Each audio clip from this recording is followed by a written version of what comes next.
Donc, pour passer de ce qu'on appelle la psychologie ou à la conscience pure, l'homme va devoir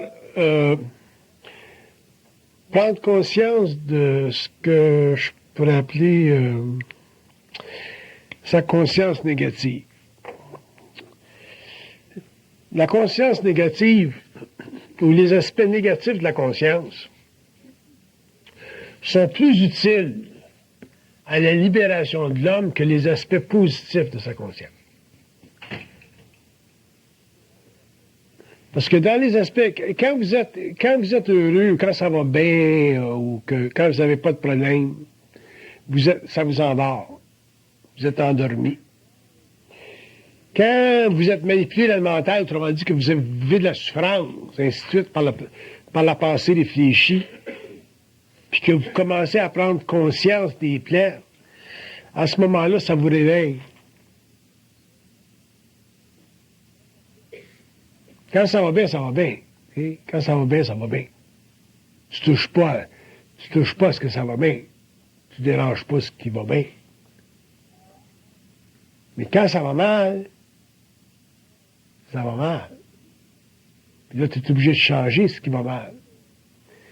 Fait que quand l'homme a des pensées négatives, c'est à ce moment-là qu'il commence à prendre conscience des plaies. C'est plus facile de prendre conscience des plaies avec la pensée négative qu'avec la pensée positive.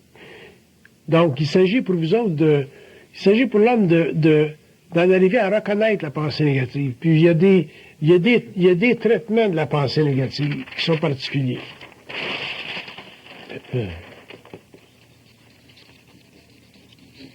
La pensée négative, par exemple, peut être très agressive pour l'ego. Quand vous êtes agressé dans votre ego, à ce moment-là, ça veut dire qu'il y a un grand travail qui se fait sur les plaies en ce qui concerne l'expérience de l'âme. Donc, quand l'homme est agressé, sa souffrance est grande. Et c'est à ce moment-là qu'il a la chance de prendre conscience du caractère négatif de ses pensées pour en arriver finalement à prendre conscience de la manipulation. Si vous avez des pensées positives spirituelles, ça va vous endormir parce que vous allez vivre un certain plaisir. Fait que si vous vivez un plaisir au niveau du mental, ça va pas déclencher en vous les mécanismes naturels ou les mécanismes paranormaux pour vous amener éventuellement à prendre conscience de la manipulation, là. Parce que vous ne souffrez pas. Fait que pour moi, en tant qu'homme, la prise de conscience du plan mental ou la prise de conscience qui mène à la télépathie est beaucoup plus le résultat de la prise de conscience des éléments négatifs dans le mental. Donc, ça veut dire que ça, c'est quand que l'homme souffre qui est plus apte à en arriver à se réveiller. S'il ne souffre pas, c'est difficile d'arriver à se réveiller. C'est la raison pour laquelle, pendant l'évolution, la spiritualité, puis le mysticisme, puis toutes les choses qui ont servi à régulariser la relation entre les plants et l'homme n'ont jamais permis que l'homme s'éveille. De sorte qu'aujourd'hui, à la fin du 20e siècle, l'homme a connu toutes sortes d'expériences par rapport aux plants, mais il n'en est jamais arrivé à corriger le manque de déséquilibre entre lui et les plants. Donc, la naissance de la conscience supramentale sur la Terre a pris des siècles avant de prendre racine. Parce que la spiritualité, c'est trop confortable. Pardon. Le matérialisme pur, c'est confortable. La spiritualité, c'est confortable. Donc, le seul domaine où l'homme vit de l'inconfort, c'est dans la lutte entre sa conscience et les plans. Puis cette lutte-là, elle est véhiculée comme de la manipulation. Puis elle est expérimentée comme de la pensée négative. Ça veut dire que chaque fois que vous avez une pensée négative, vous vivez une souffrance. Quand vous serez bien, bien conscient, mais la moindre pensée négative va vous faire vivre une souffrance. La moindre. À ce moment-là, l'homme sera facilement éveillé à la communion de son esprit avec les plans, puis éventuellement, il sortira de la psychologie pour entrer dans une conscience de plus en plus intégrale. Il y en a qui vont dire, bon, ben, faut-tu qu'on vive des pensées négatives pour devenir conscient? La question est mal formulée. Je dis simplement que quand vous allez prendre conscience des pensées négatives, puis que vous allez rattacher ces pensées négatives-là à de la manipulation, vous allez en arriver éventuellement à voir le poteau rose. Vous allez finalement en arriver à voir qu'il y a un processus télépathique caché, voilé, qui se manifeste à votre insu, qui de temps en temps devient évident, puis qui, la majorité du temps, n'est pas évident, jusqu'au jour où le processus télépathique sera toujours évident. Mais là, à ce moment-là, l'homme a une conscience très, très créative. Puis, la manipulation des plans par rapport à sa conscience planétaire sera de moins en moins troublante pour son esprit.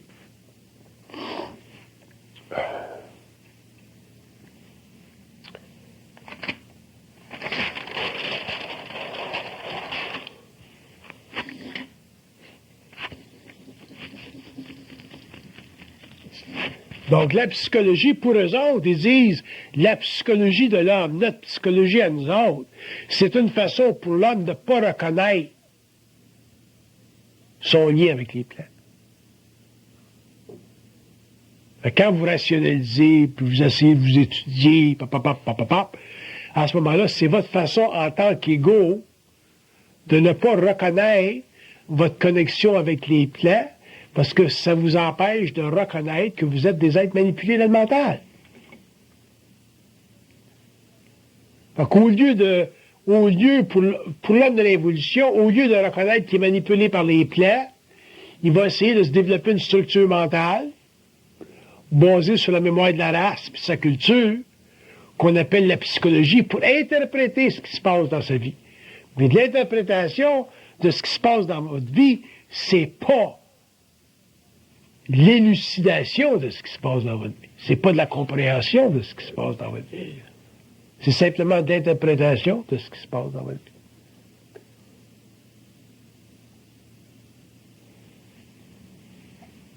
Fait que ça, la fille qui s'est faite violer, elle peut se faire dire que, bon, ben, c'est une expérience douloureuse, il faut qu'elle essaie de dépasser ça, elle devrait faire de la régression pour reconstruire l'expérience, mais ça ne va pas lui donner de la compréhension du viol. Pourquoi le viol? Puis ça, pour l'avoir, cette compréhension fondamentale-là, autrement dit, pour sortir de la psychologie puis rentrer dans la conscience pure, il faut qu'elle parle avec eux autres.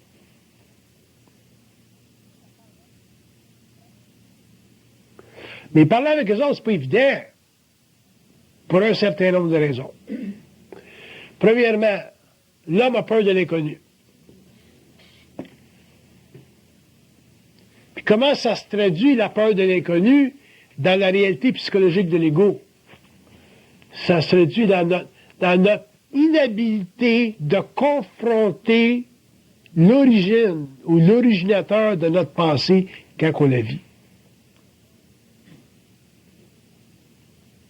Puis eux autres, si vous voulez entrer en communication avec des plans, ils sont très, très capables de ne pas vous répondre. Donc, le silence dans lequel l'homme de l'évolution vit, la majorité de ses jours, la majorité de ses années, le silence mental, donc la non-révélation de leur présence, c'est la raison pour laquelle l'homme aujourd'hui est inconscient. En général, les voyants, les gens qui sont sensibles, le médiumnique, ce silence-là, il est rompu un petit peu. Vous allez voir des voyants, puis les voyants, la voix intérieure, la communication télépathique, ils ont tout voulu ça, sont nés avec ça, ils sont habitués à ça. Donc le silence est rompu. Mais chez l'homme en général, le silence est maintenu. Et pour que l'homme brise le silence, donc ouvre sa conscience à un phénomène de télépathie, donc de proximité entre lui et sa source, la meilleure façon de le faire, ou d'en arriver à le faire, c'est en passant par les pensées négatives. Parce que les pensées négatives vont vous faire souffrir, sachant ou ayant entendu parler que vos souffrances font partie d'une certaine manipulation, éventuellement, l'homme va développer une certaine colère d'être manipulé. Puis tous les gens qui se conscientisent en arrivent un jour à développer une sorte de colère.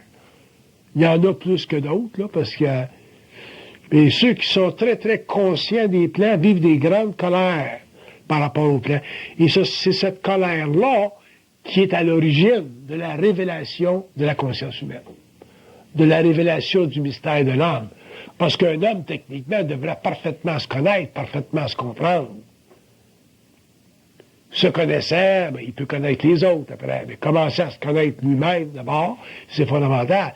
Parce que si vous ne connaissez pas vous-même, vous ne pourrez pas connaître les autres. Mais si vous connaissez vous-même, vous pouvez arriver à connaître les autres. Vous développez une sorte de voyance des autres. Puis ça fait partie des attributs de la conscience. C'est normal.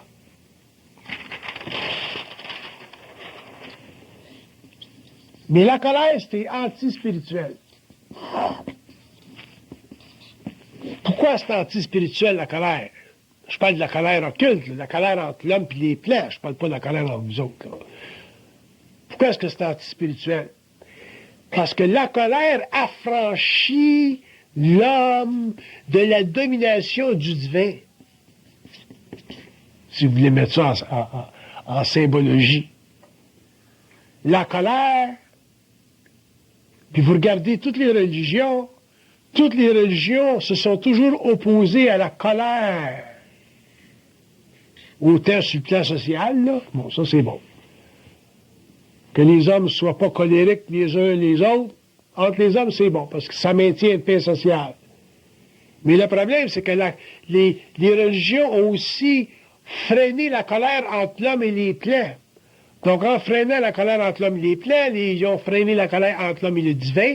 En freinant la colère entre l'homme et le divin, l'homme a perdu sa divinité. Donc, l'homme a perdu de ses attributs fondamentaux. Et ces attributs fondamentaux qu'il aurait dû avoir ont été attribués au divin. Donc, l'homme a perdu sa volonté, a perdu conscience.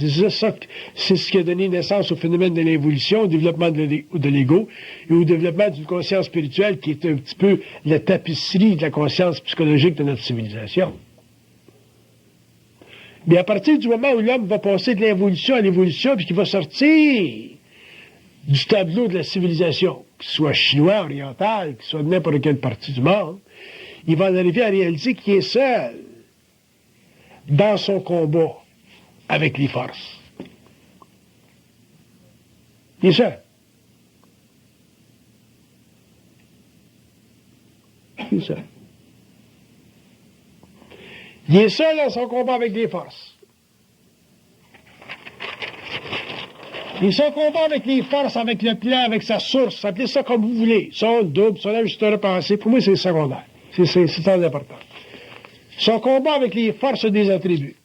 L'attribut fondamental du combat entre l'homme et les forces, ou l'homme et sa source, l'attribut fondamental, est d'abord basé sur la réalisation de la manipulation objective de son mental par une entité quelconque, qui découvrira quelque part dans le temps. Ça fait partie de sa lutte. Si vous n'avez pas la réalisation de la manipulation objective de votre mental par une entité, vous êtes loin d'arriver aux autres aspects. Un autre attribut, c'est la conscience de la relation entre l'homme en tant que mortel et l'entité en tant que préconscience ou conscience prépersonnelle. Il y a une relation là, et cette relation-là, elle doit être bien vécue, c'est-à-dire qu'elle doit être bien comprise, c'est-à-dire que l'homme ne peut pas interférer avec l'objectivité préexistentielle de cette relation-là à cause de ses émotions spirituelles. Autrement dit, une entité qui manipule l'homme pour les raisons qu'elle peut avoir et qui sont très intelligentes. Une entité qui manipule l'homme, éventuellement, doit en arriver à vivre le combat ou la lutte avec lui sur les plans. Donc, un homme conscient est capable d'altérer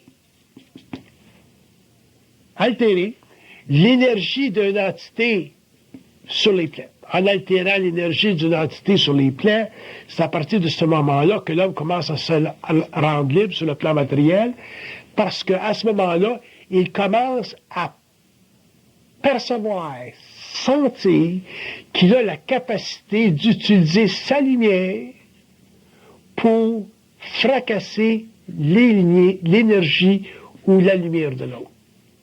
La fracasser. Quand je dis la fracasser, la casser, au point où l'homme, un jour, est capable d'en arriver à entendre son entité dire « Je suis très fatigué ». Quand ton entité est capable de dire qu'elle est fatiguée, là, c'est parce que tu y rentres dans le corps.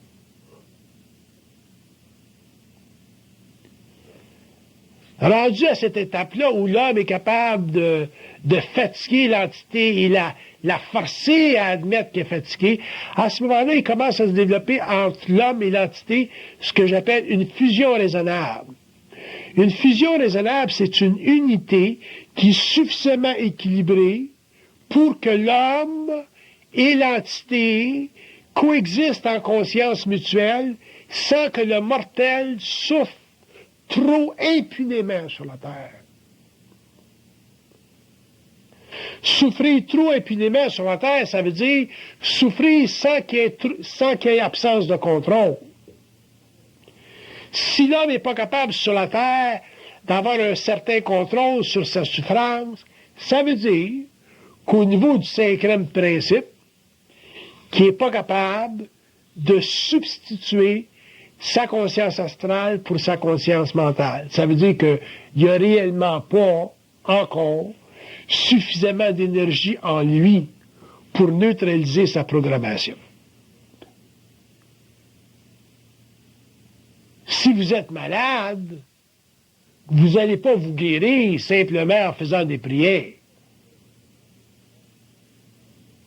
Si vous avez une programmation de maladie, bien, pour la guérir, cette maladie-là, il va falloir que vous utilisiez toute votre volonté à tous les niveaux. Autant pour prendre des médicaments nécessaires que pour contrôler l'énergie négative qu'il vous canalise dans le mental pour vous créer la crainte de la mort. Quand l'homme aura réglé ça, à ce moment-là, l'homme pourra se guérir, c'est-à-dire que l'homme pourra rééquilibrer sa programmation parce qu'il aura altéré l'énergie de l'entité. Ça fait partie de sa progression en tant qu'être conscient sur le plan matériel. Comment qu'on fait ça, les fracasser, là, comme vous dites?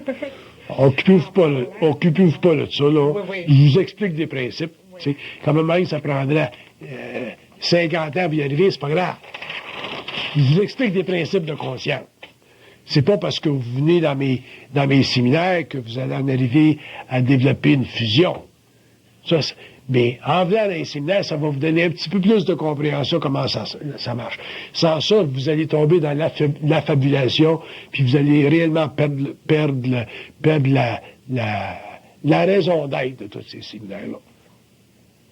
L'évolution, c'est long, c'est un processus, mais au moins, chaque fois que vous avancez, dans la mesure où ces principes-là, qui sont des principes constitutionnels en ce qui concerne la réalité de l'homme, dans la mesure où ils sont, vous pouvez un petit peu les appliquer, les voir, les tâtonner, ça vous donne plus de conscience. Bon. C'est pour ça que je ne m'intéresse pas à l'occulte. Si vous commencez à vous intéresser à l'occulte et à tous les aspects occultes de votre conscience, vous allez tomber dans l'illusion de la recherche des pouvoirs, et puis là, vous allez réellement perdre votre temps pour rien. Mais si vous en arrivez à ne pas pouvoir trop souffrir quand votre fils meurt, ou si vous en arrivez à pas trop souffrir quand le boss change de secrétaire, si vous en arrivez à pas trop souffrir quand votre mari vous sacre là, si vous en arrivez, ainsi de suite, à pouvoir avoir des vies raisonnablement équilibrées, parce que vous êtes conscient de la manipulation, à ce moment-là, ben, les séminaires ou les conférences ou whatever, ou ces lectures-là vous auront servi. Le reste, c'est apothéoser l'imagination spirituelle de l'homme. Vous êtes bien plus inconscient que vous pensez.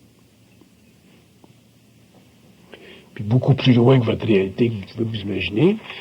Puis beaucoup moins capable de se faire face que vous pouvez vouloir y penser. Fait que, mais les principes sont là. On les a, on commence à les avoir.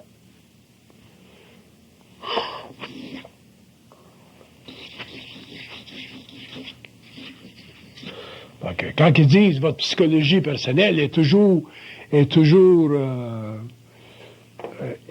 soutenue, maintenue par un certain degré d'impuissance, c'est important de comprendre ça.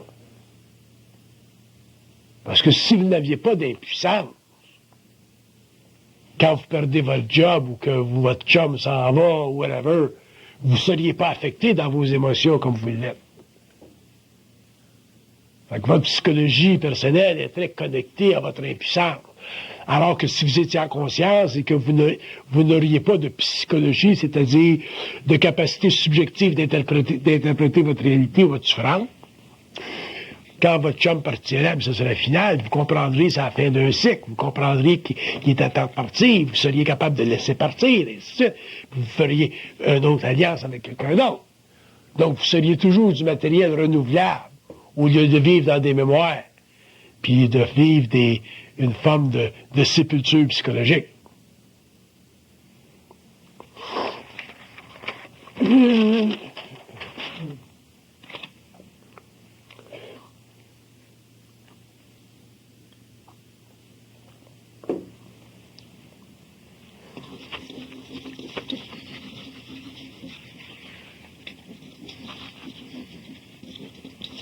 Ils disent, dans la mesure où vous vivez une certaine psychologie, ils disent, vous avez le droit de ne pas savoir. C'est intéressant. Ça fait partie de votre droit. C'est des conventions comme ça qui existent, entre les plans et là.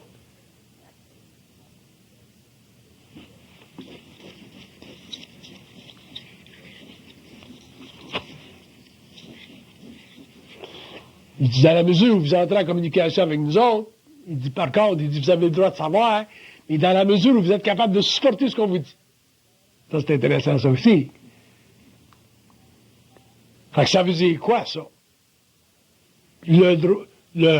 Pas avoir le droit de savoir, c'est l'évolution. Le droit de savoir, c'est l'évolution. Le prix à payer, c'est d'être capable de supporter ce qu'ils nous disent. Ça fait pas toujours l'affaire de l'ego, ce qu'ils nous disent. Pourquoi ça fait pas toujours l'affaire de l'ego? Parce qu'il travaille sur l'ego. Il travaille sur la mémoire. Il travaille sur les craintes pour en arriver à amener l'homme à passer de la psychologie à la conscience pure. Ça fait partie de la fusion, ça fait partie de l'unification des principes, ça fait partie de la morontialité de la conscience, ça fait partie de l'évolution de l'homme, ça fait partie de sa cosmicité, ça fait partie de sa conscience universelle, ça fait partie de sa conscience créative sans fin, ça fait partie de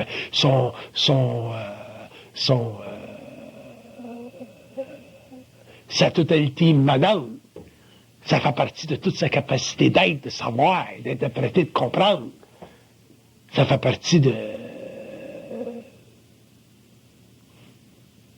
son unité en tant qu'être sur le plan matériel comme ses autres plans. Mais supporter ce qu'il nous dit, c'est pas évident. Pourquoi? Parce qu'il y a encore des principes.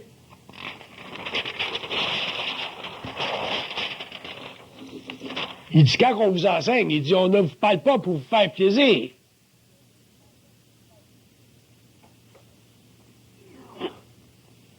Il ne nous parle pas pour nous faire plaisir.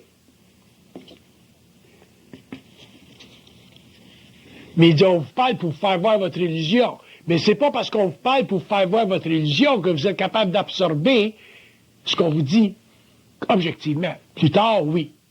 Quand vous serez capable de le faire, ça sera de la conscience. Fait que la fille, elle rentre au bureau, Pauline, elle rentre au bureau, elle voit l'autre secrétaire, elle va en contact interne, puis ça dit, bon ben, tu perds ta job pour en avoir une meilleure en haut, ou tu perds ta job parce que tu as un changement de vie. Si elle est suffisamment consciente d'être capable de prendre ça, par rapport avec ça. Fait en partant avec l'information qu'il donne, elle passe de la conscience psychologique à la conscience pure. Il n'y a aucun problème pour elle de perdre sa job. Elle n'est pas viciée par une pensée subjective qui va lui dire, bon ben, c'est parce que tu as des boutons puis l'autre fille n'a pas. Parce qu'elle est rendue trop loin. Ça ne pogne plus ces games-là avec elle.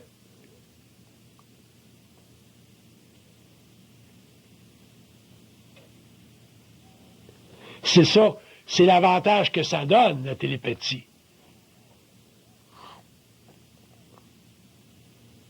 Mais c'est quoi le désavantage? Le désavantage, c'est que dans le processus d'en arriver à pouvoir vivre ça, cette expérience-là, comme ça, froidement, objectivement, ils ont certainement travaillé sur ces boutons pendant des années. Tu comprends ce que je veux dire? Oui.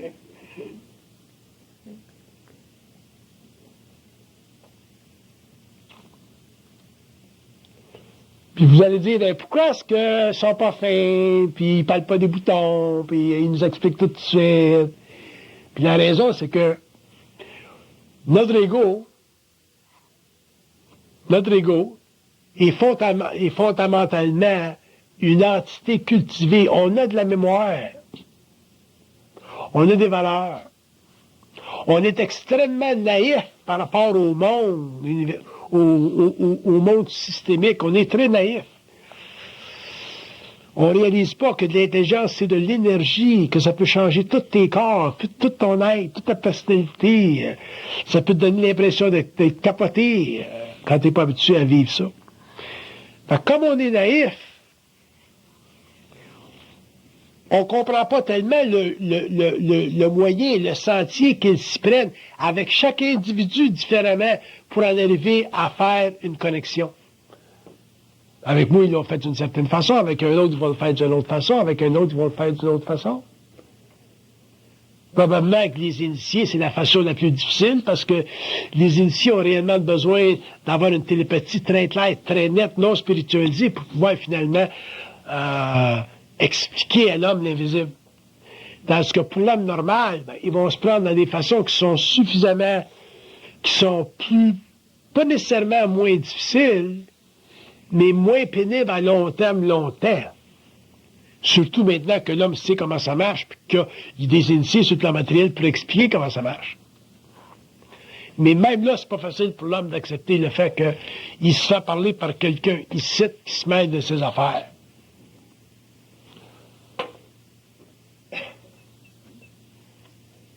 Parce qu'avant, on a toujours l'impression d'être seul. Et un jour, l'homme va réaliser qu'il n'est pas tout seul, on est toujours à deux. Ça fracasse la psychologie humaine, ça, de savoir qu'on est à deux. Les fous sont à deux, mais ils ne savent pas qu'ils sont à deux. C'est pour ça qu'ils sont fous. Mais quand tu es à deux, puis tu le sais, tu n'es plus fou, tu commences à être intelligent pas mal. C'est ça, un fou, il est à deux. Ben, les fous, ça se parle tout. Ils ont tout quelque chose. Là. Mais ils ne savent pas ce qui se passe. Fait qu'à ce moment-là, ben, ils sont totalement astralisés. Ils ont perdu leur esprit. Tandis que l'homme conscient, il perd pas son esprit. Il peut avoir l'impression de le perdre un petit peu, dépendant de la dimension de son expérience, mais éventuellement, il reprend son esprit. Mais pour reprendre son esprit, il faut perdre un petit peu de mémoire. Parce que la mémoire, c'est du domaine de l'ego. Alors que l'esprit, c'est du domaine de la conscience universelle. Donc, il y a une grosse différence dans votre psychologie et la conscience. La psychologie qui fait que vous essayez de comprendre ce qui vous arrive avec les moyens du bord que vous avez, et la conscience qui vous permet de comprendre ce qui vous arrive instantanément, sans aucune réflexion. La différence entre les deux est fondamentale. Et la conscience qui vous permet de comprendre ce qui vous arrive instantanément, sans aucune réflexion.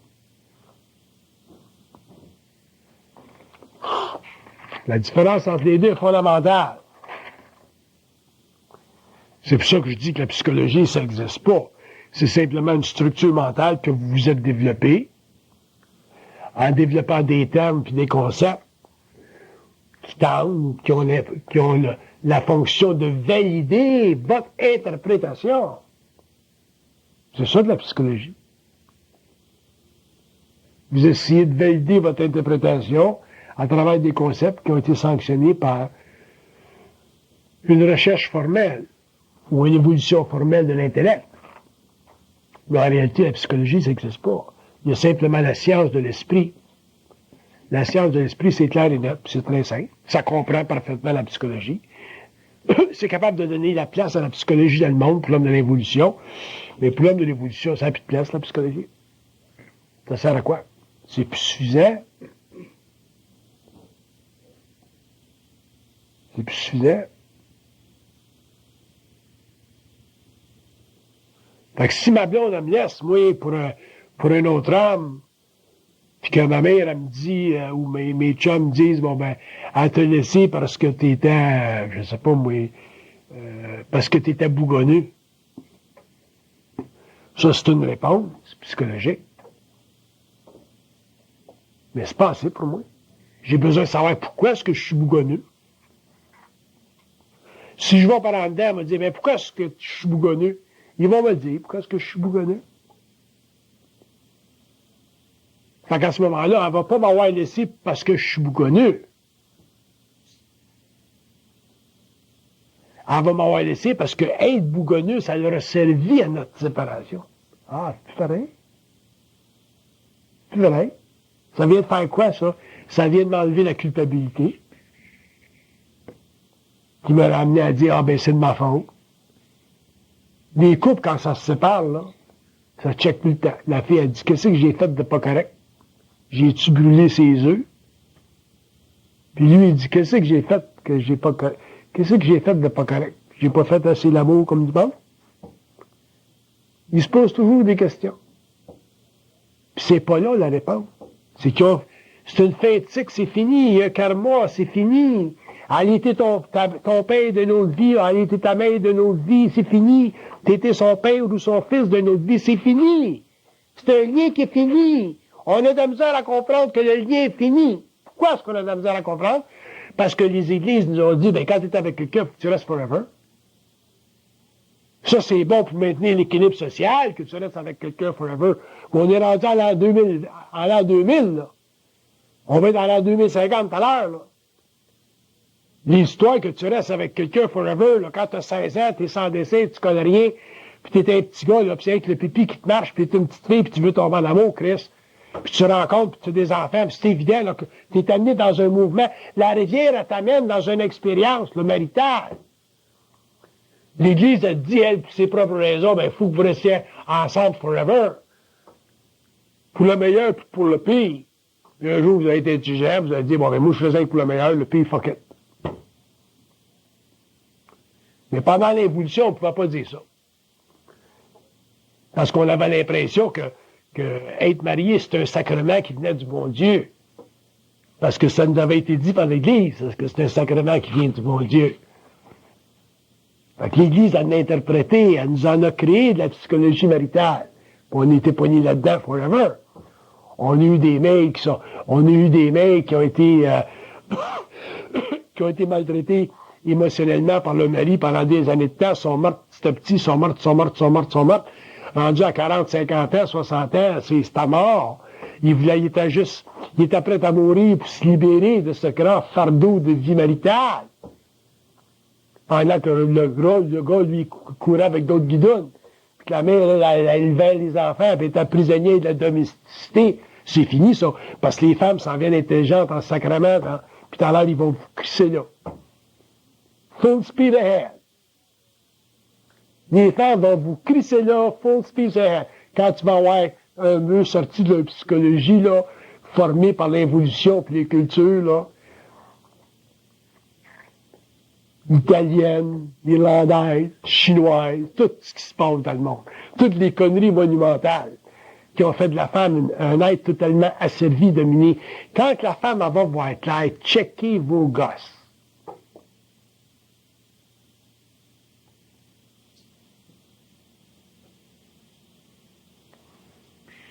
Parce qu'elle va avoir des procès de psychologie qui a été imposé, puis elle va rentrer dans sa conscience personnelle.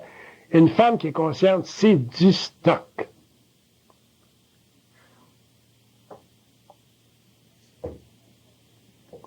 Une femme consciente, c'est du stock. Une femme inconsciente, c'est bien émotif, c'est bien impuissant, c'est bien victime. C'est bien dominé. Une femme consciente, c'est du stock. Puis un homme conscient, c'est beau, c'est intéressant. Ça ne domine plus la femme. Là, ça commence à avoir de la lutte. Tant que c'est pas conscient, un homme, c'est con. Même les bons hommes sont cons. Pourquoi est-ce que c'est con, un homme? Pas parce que c'est pas fin, pas parce que c'est pas intelligent, dans le sens qu'ils n'ont pas une bonne éducation. Mais pourquoi c'est con, un homme?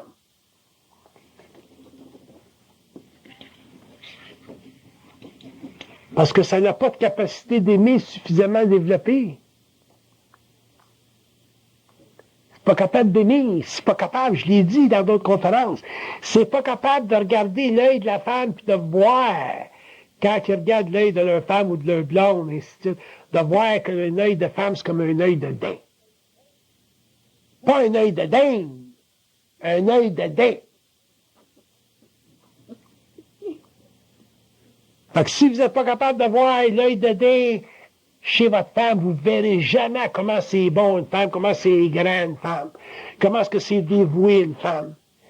Puis comment est-ce que dans vos petites démesures masculines, pendant des générations, puis des semaines, puis des mois, puis des années, vous avez constamment abruti la femme au point où aujourd'hui, il n'y a plus de lumière dans son œil. Il n'y a plus de lumière.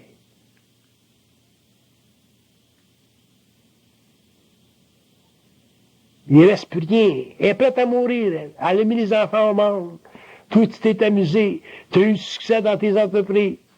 Tu aimais ça faire de l'overtime. Tu aimais ça faire des voyages d'affaires. Pendant que ta femme reste à la maison, tu avais de la misère à y acheter une petite crise de robe. Elle dépensait trop pour toi. Tu n'étais pas capable d'aller au magasin et lui aider à se trouver des petites pendants d'oreilles. Tu étais un gars de 6 pieds 4. Hein, moi, toi, aller chez Eaton chercher des pendants d'oreilles avec ma femme.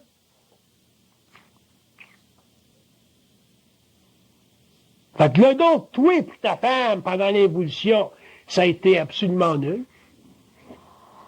Tu vas dire, ah ben, hey, ma femme, j'ai plus soin d'elle, c'est moi qui l'avais, puis c'est moi qui allais mon char, puis elle a une maison, puis mec, je meurs, elle va hériter. Mais tabarnak, quand tu vas mourir, elle va être prête à mourir quelques années après. Mais une chose, quand tu vas mourir, elle va être contente encore. Bye. Elle va être contente. Elle va le prendre le fric, puis finalement, elle va y aller en France. Elle va s'en acheter des pendants d'oreilles puis des robes.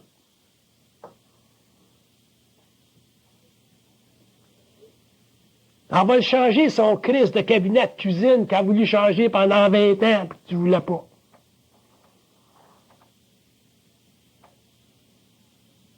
Puis elle va commencer à regarder d'autres hommes. Parce qu'elle aurait plus peur. Puis elle va arriver à 60, 65 ans, puis elle va voir, hop, il y a des hommes qui s'ennuient. Ils aimeraient ça avoir une petite femme à 60, 65 ans. L'amour, elle continue à 60, 65 ans. La sexualité, ça continue à 60, 65 ans. C'est pas mort, ça. Les forces lunaires sont encore là. Fait qu'elle va commencer à réaliser que, hop, elle prend de la jeunesse. Elle prend du poil de la bête. Fait que toi, tu vas être 6 pieds sur terre, puis elle va avoir un autre mari. Avec ton argent que tu n'étais pas capable de donner quand tu vivais. Parce que tu étais trop con. L'homme, c'est un con.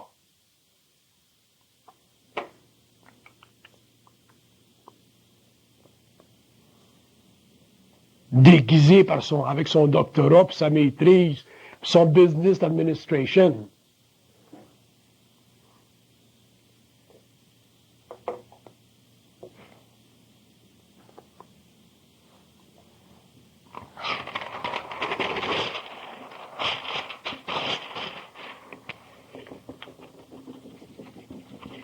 Il dit, vous mesurez l'intelligence par l'intellect. L'intelligence n'a rien à faire avec l'intellect.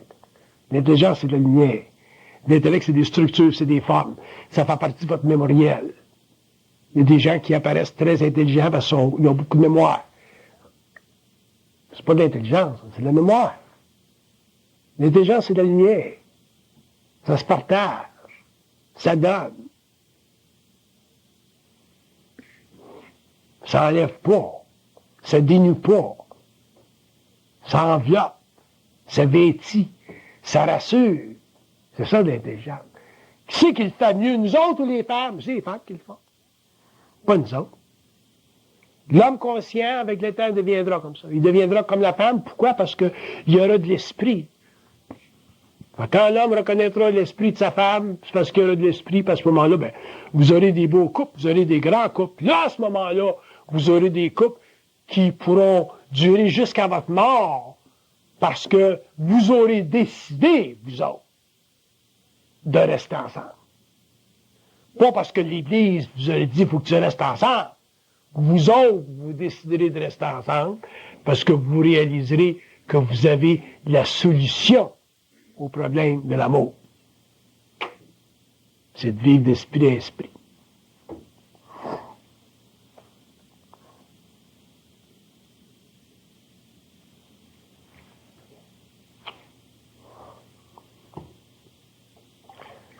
Pour les autres, l'homme n'est pas bien right.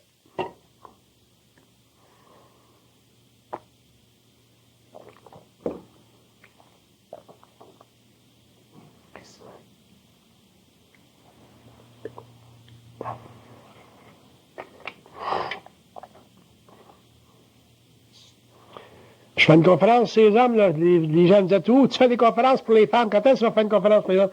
J'en fais une intensive pour les hommes, les invites. Vous faites de la voyance toute la journée sur l'homme. Je ne dirais pas que c'est moi qui dis ça, là. Fait que vous allez voir qu'est-ce que c'est un homme. C'est pas ce que vous pensez.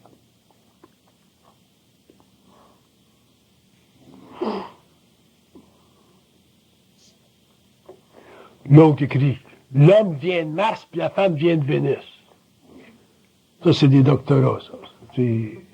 L'homme vient de Mars, puis la femme vient de Vénus. On sépare encore l'homme puis la femme. Au lieu de les réunir, là, on les sépare.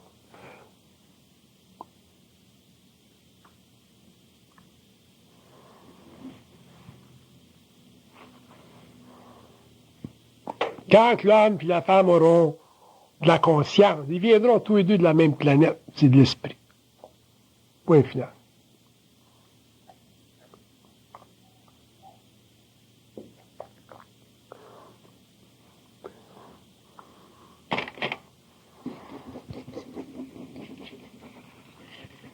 Ils disent la différence entre l'homme et la femme est totalement caractérielle, est totalement psychologique. C'est dans votre tête. C'est dans votre tête. Si l'homme est inconscient, la femme est inconsciente, il n'y en a pas de différence entre l'un et l'autre. C'est deux êtres en esprit de conscience, en conscience d'esprit. Il n'y a plus de différence. Il y en a un qui est fait différent de l'autre. C'est tout. Mais il n'y a pas de différence entre l'homme et la femme. C'est de l'esprit avec de l'esprit dans un corps mort, dans un corps de femelle. Mais si vous n'avez pas ça, ben, là, t'as de la différence. Il y en a un qui vient de Mars, c'est tout en guerre, l'autre vient de Vénus. Tout en amour.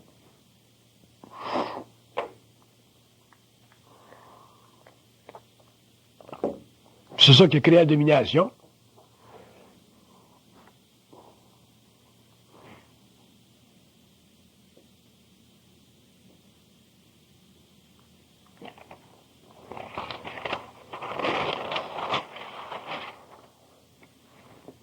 Quand je parle de sortir de la psychologie pour entrer dans la conscience, je veux dire trois choses. En sortant de la psychologie,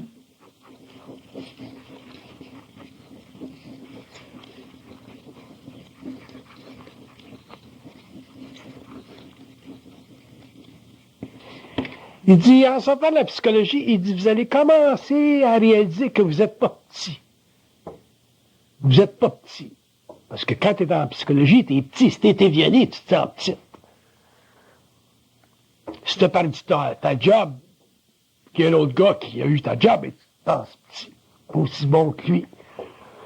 Tu es toujours dans une formulation comparative de ton être quand tu es psychologique. Tu te compares, toujours.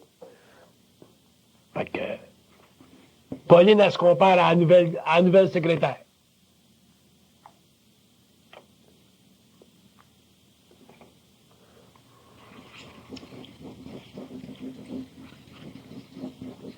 Il dit dans la psychologie, vous n'êtes pas capable d'assumer votre être-té.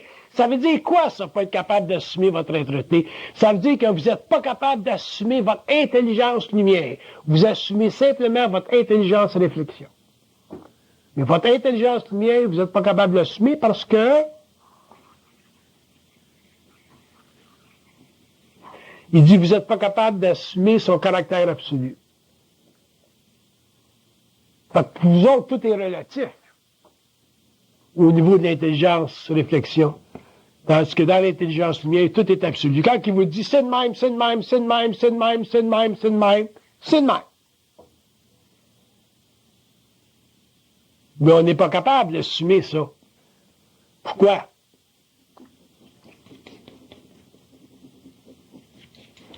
Il dit parce que vous n'êtes pas capable de transposer dans le monde une caractéristique qui est neuve, qui est nouvelle.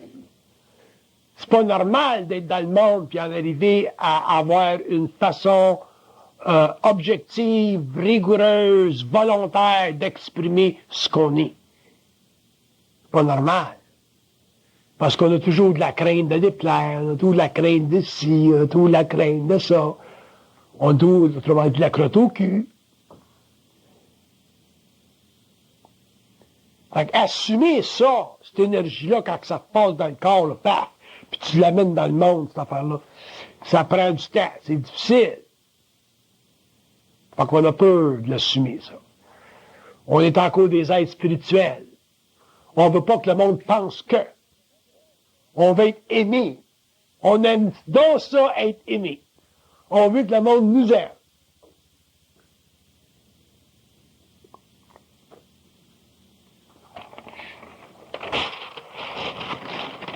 Il dit, vous voulez être aimé parce qu'il dit, vous vous aimez pas assez.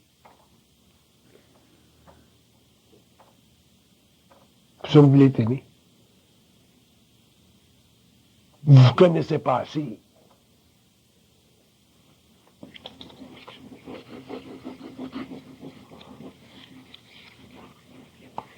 Il dit vouloir être aimé, il dit c'est de la compensation basée sur de la faiblesse, donc, ce qui veut dire sur un manque de puissance.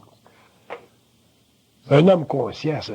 S'il faudrait que je vous parle de moyens pour être aimé, pour que le monde dise, es-tu fait Bernard Montréal, hein? Es-tu bien éduqué Bernard Montréal? Il parle bien en français Bernard Montréal, hein? Là, je m'empêcherais de sacrer puis de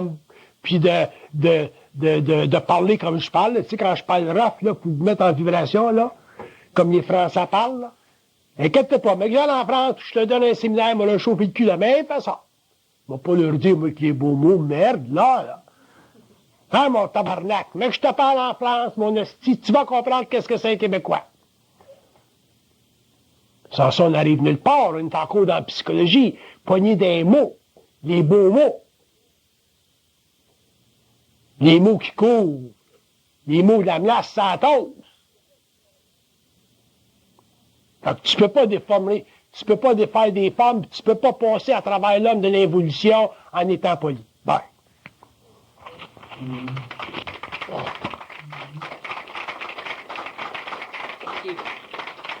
Non, je ne pas. C'est un suivi. Question? Ah oui,